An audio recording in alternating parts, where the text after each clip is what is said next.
at a time where really difficult images are being associated with Islam. We have a long legacy of contribution to the world in its entirety.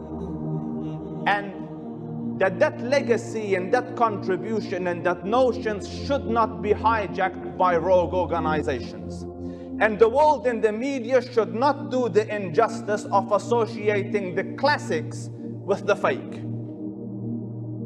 What did this Muslim world look like inside? The first, it was a civilization with humanity. It felt and supported and helped other humans.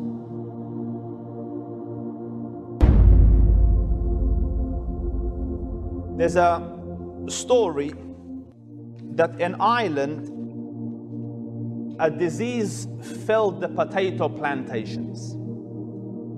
And their main food was potatoes in Ireland, especially amidst the poor.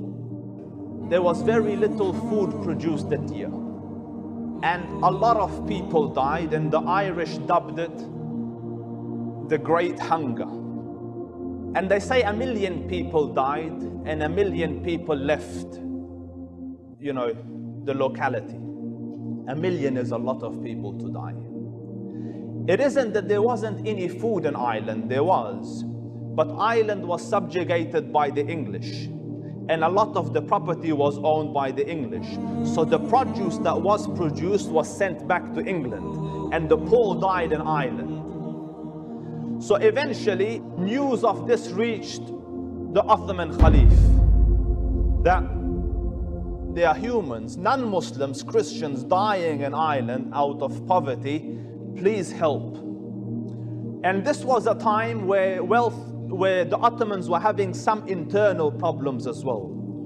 So the Khalifa felt a huge sense of responsibility. And in his humanity with man, he promised that I will send 10,000 silver pounds to Ireland. But at the same time, he was not a reckless ruler. And he recognized that Ireland is under the stewardship of Britain. So he found out how much the British Queen Victoria, is doing to help out Ireland.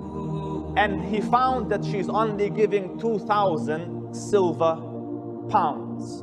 And he had promised 10,000. So in recognizing that this would make her look very small, he reduced his number to 1,000. Do you see that Muslim monarchs didn't want the disruptions of other lands and other systems? But he said, I have made a promise of 10,000. I have to take goods to them equivalent to that sum, although in money I will give only 1,000. So he sent 1,000 silver coins, which comes to 1 million something in our currency, pounds, to them. And then he sent 5 shiploads of grains. There was no income to expect, no business. This is just helping his fellow man.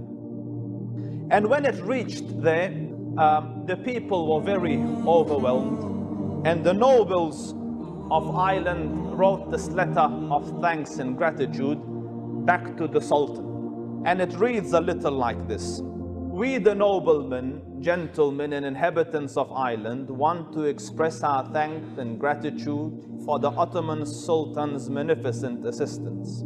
The Sultan's assistant response to this aid call displays an example to European states.